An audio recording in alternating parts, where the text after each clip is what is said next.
I'm here to enlist you in helping reshape the story about how humans and other critters get things done. Here's the old story. We've already heard a little bit about it. Biology is war, in which only the fiercest survive. Businesses and nations succeed only by defeating, destroying, and dominating competition. Politics is about your side winning at all costs. But I think we can see the very beginnings of a new story beginning to emerge. It's a narrative spread across a number of different disciplines in which cooperation, collective action, and complex interdependencies play a more important role, and the central, but not all-important role of competition and survival of the fittest shrinks just a little bit to make room. I started thinking about the relationship between communication, media, and collective action when I wrote Smart Mobs, and I found that when I finished the book, I kept thinking about it. In fact, if you look back, human communication media and the ways in which we organize socially have been co-evolving for quite a long time. Humans have lived for much, much longer than the approximately 10,000 years of settled agricultural civilization in small family groups. Nomadic hunters bringing down rabbits, gathering food. The form of wealth in those days was enough food to stay alive. But at some point, they banded together to hunt bigger game. And we don't know exactly how they did this, although they must have solved some collective action problems. It only makes sense that you can't hunt mastodons while you're fighting with the other groups. And again, we have no way of knowing, but it's clear that a new form of wealth must have emerged. More protein than the hunter's family could eat before it rotted. So that raised a social question that I believe must have driven new social forms. Did the people who ate that mastodon meat owe something to the hunters and their families? And if so, how do they make arrangements? Again, we can't know, but we can be pretty sure that some form of symbolic communication must have been involved.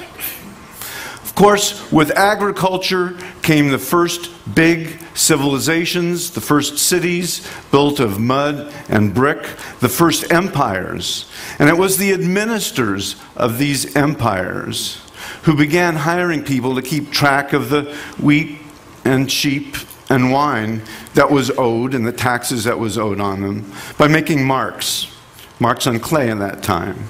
And not too much longer after that, the alphabet was invented. And this powerful tool was really reserved for thousands of years for the elite administrators who kept track of accounts for the empires. And then another communication technology enabled new media. The printing press came along, and within decades, millions of people became literate. And from literate populations, new forms of collective action emerged in the spheres of knowledge, religion, and politics. We saw scientific revolutions, the Protestant Reformation, constitutional democracies possible where they had not been possible before. Not created by the printing press, but enabled by the collective action that emerges from literacy. And again, new forms of wealth emerged. Now, commerce is ancient. Markets are as old as the crossroads. But capitalism, as we know it, is only a few hundred years old, enabled by cooperative arrangements and technologies such as the joint stock ownership company, shared liability insurance, double entry bookkeeping. Now, of course, the enabling technologies are based on the internet. And in the many-to-many era, every desktop is now a printing press, a broadcasting station, a community, or a marketplace. Evolution is speeding up. More recently, that power is untethering and leaping off the desktops. And very, very quickly, we're going to see a significant portion, if not the majority of the human race, walking around, holding, carrying, or wearing supercomputers linked at speeds greater than what we consider to be broadband today. Now, when I started looking into collective action, the considerable literature on it is based on what sociologists call social dilemmas. And there are a couple of mythic narratives of social dilemmas. I'm going to talk briefly about two of them, the prisoner's dilemma and the tragedy of the commons. Now, when I talked about this with Kevin Kelly, he assured me that everybody in this audience pretty much knows the details of the prisoner's dilemma. So I'm just going to go over that very, very quickly. If you have more questions about it, ask Kevin Kelly later. The prisoner's dilemma is actually a story that's overlaid on a mathematical matrix that came out of the game theory that in the early years of thinking about nuclear war, two players who couldn't trust each other. Let me just say that every unsecured transaction is a good example of a prisoner's dilemma. Person with the goods, person with the money, because they can't trust each other, are not going to exchange. Neither one wants to be the first one, or they're going to get the sucker's payoff. But both lose, of course, because they don't get what they want. If they could only agree, if they could only turn a prisoner's dilemma into a different payoff matrix called an assurance game, they could proceed. 20 years ago, Robert Axelrod used the prisoner's dilemma as a probe of the biological question: if we're here because our ancestors were such fierce competitors, how does cooperation exist at all? He started a computer tournament for people to submit prisoner's dilemma strategies and discovered, much to his surprise, that a very, very simple strategy won. It won the first tournament, and even after everyone knew it won the second tournament. That's known as tit for tat.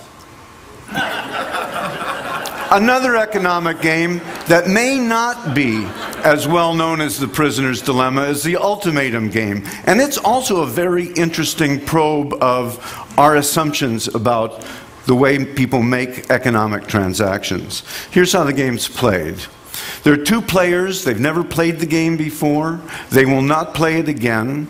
They don't know each other, and they are in fact in separate rooms. First player is offered $100 and is asked to propose a split. 50-50, 90-10, whatever that player wants to propose.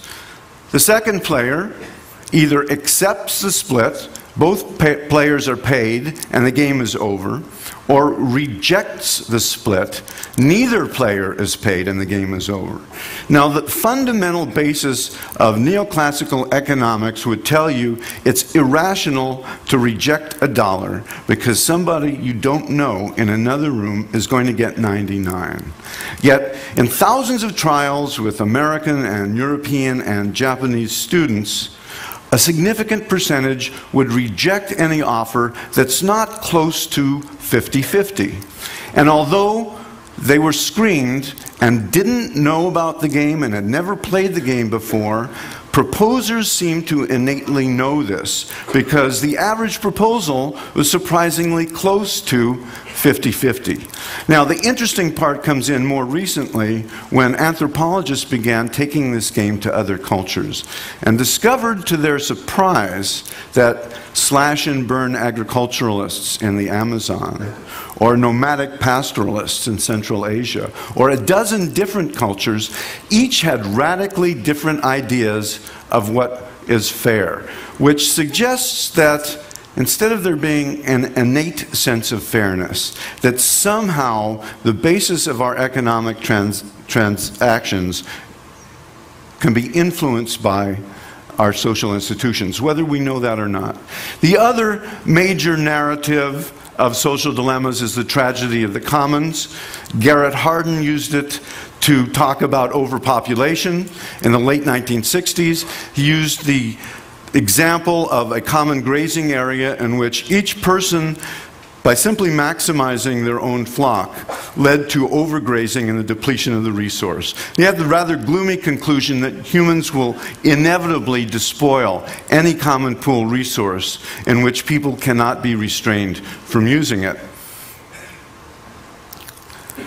Now, Elinor Ostrom, a political scientist in 1990, asked the interesting question that any good scientist should ask, which is it really true that humans will always despoil commons? So she went out and looked at what data she could find. She looked at thousands of cases of humans sharing watersheds, forestry resources, fisheries, and discovered that yes, in case after case, humans destroyed the commons that they depended on. But she also found many instances in which people escaped the prisoner's dilemma. In fact, the tragedy of the commons is a multiplayer prisoner's dilemma.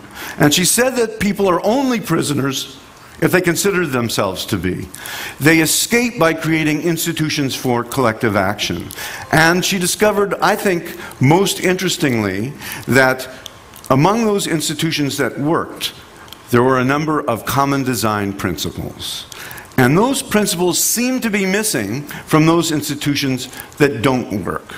I'm moving very quickly over a number of disciplines. In biology, the notions of symbiosis, group selection, evolutionary psychology are contested, to be sure. But there is really no longer any major debate over the fact that cooperative arrangements have moved from a peripheral role to a central role in biology, from the level of the cell to the level of the ecology. And again, our notions of individuals as economic beings have been overturned. Rational self-interest is not always the dominating factor. In fact, people will act to punish cheaters, even at a cost to themselves. And most recently, neurophysiological measures have shown that people who punish cheaters in economic gains show activity in the reward centers of their brain, which led one scientist to declare that altruistic punishment may be the glue that holds societies together. Now, I've been talking about how new forms of communication and new media in the past have helped create new economic forms.